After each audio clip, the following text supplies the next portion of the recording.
Bueno, vamos a sumergirnos de lleno en este análisis. Imaginad por un momento que tenemos una especie de máquina del tiempo. Hoy vamos a encenderla y viajaremos directos a la villa de Llanes, en el norte de España.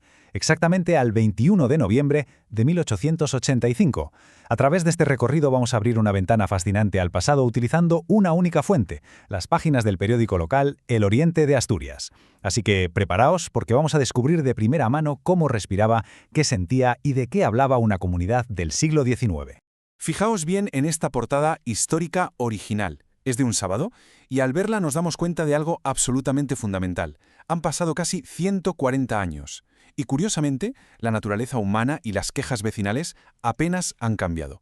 Ya veréis, a lo largo de esta exploración nos vamos a dar cuenta de que los debates y los cabreos de los habitantes de entonces nos van a resultar increíblemente familiares hoy en día. Hoy vamos a estructurar este recorrido en 5 bloques muy claros. Primero, hablaremos de los caminos peligrosos de Llanes. Segundo, de una tragedia inesperada. Tercero, veremos cómo honraban a Posada Herrera. Cuarto, nos meteremos en el debate de la emigración. Y por último, echaremos un vistazo a los anuncios y la vida cotidiana. Empezamos con el punto número 1. Caminos peligrosos de Llanes. Porque, a ver, quejarse del mal estado de las infraestructuras locales y de los baches es una experiencia humana casi universal, ¿verdad? Pues en aquel otoño de 1885, este era un tema candente en el periódico. Un cronista nos relata un viaje hacia Caldueño con un animoso cochero llamado Pancho y se queja amargamente de los sustos y de ir sintiendo literalmente el botar y rebotar nuestros cuerpos. El camino era un lodazal inmenso, lleno de baches, que convertía el simple hecho de ir en carro en un verdadero suplicio físico. Una auténtica odisea, vaya. Pero el meollo de la cuestión es por qué el camino estaba tan destrozado. Y aquí es donde el periodista no se muerde la lengua y atiza directamente al ayuntamiento. Señala que el gobierno local tenía fondos para obras públicas muertos de risa, sin gastar. E incluso detalla, ojo a esto, que existía una subvención de la Diputación Provincial que cubría la mitad del coste, el 50%. La frustración del autor es tremenda. Acusa a los políticos de preferir ahorrar de forma inútil antes que invertir en arreglar la intransitable ruta por la Tornería. Pasamos al segundo bloque. Una tragedia inesperada. Dejamos a un lado las discusiones sobre baches porque el tono del periódico se vuelve de repente mucho más solemne. El 16 de noviembre, la tranquilidad de la tarde en Llanes se hizo añicos tras un desastre que paralizó por completo la vida de la villa. Resulta que un grupo de canteros estaba levantando una enorme pared de cal y piedra en plena plaza pública y sin previo aviso se vino abajo. El diario describe un estruendo ensordecedor al que le siguió un silencio sepulcral. La mole de piedra atrapó bajo los escombros a los trabajadores, desatando el caos absoluto en cuestión de segundos. Pero es precisamente en medio de ese horror donde surge lo mejor del ser humano. El periódico registró el testimonio de una joven que corrió a ayudar y terminó ella misma atrapada bajo las piedras hasta la cintura. Cuando los rescatistas llegaron a ella, magullada y cubierta de sangre, soltó estas palabras: «No a mí, saca a los que están más abajo y ofrece más peligro». Un nivel de sacrificio totalmente desinteresado que el autor del artículo destaca como el mayor acto de heroísmo que uno se puede imaginar. Vamos al punto 3. Honrando a Posada Herrera. Después de relatar un golpe tan duro, vemos cómo el periódico intenta levantar la moral de los lectores, documentando cómo la comunidad se unió para honrar la memoria de un hijo ilustre. Organizaron una colecta pública para hacerle una estatua de bronce, y este orgullo por lo local traspasó océanos. Fijaos en esta cifra imponente: 1.000 reales. Una auténtica fortuna entonces. Y no la donó un vecino del pueblo, no. La envió un emigrante asturiano desde Matanzas, en Cuba, en cuanto leyó la noticia en el diario.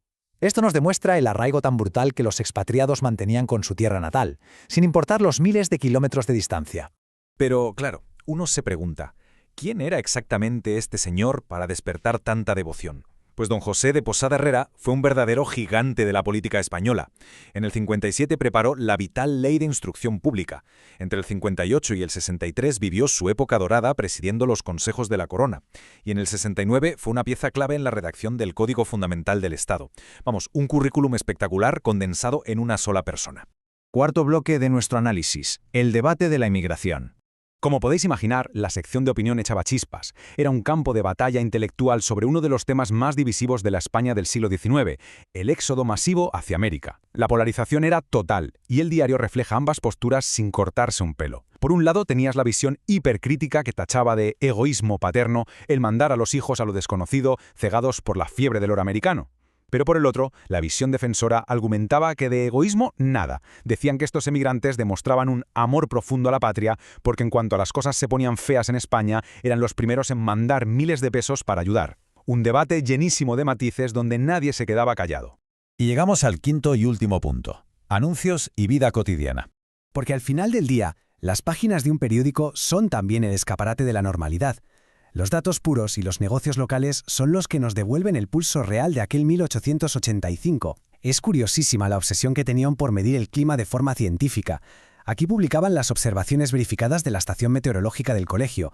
La gente podía consultar exactamente a las 9 de la mañana y a las 3 de la tarde la presión barométrica, la temperatura y el viento. Saber que aquellos vecinos estaban disfrutando de unos agradables 18 grados a las 3 de la tarde, nos conecta de una forma muy directa con su realidad física.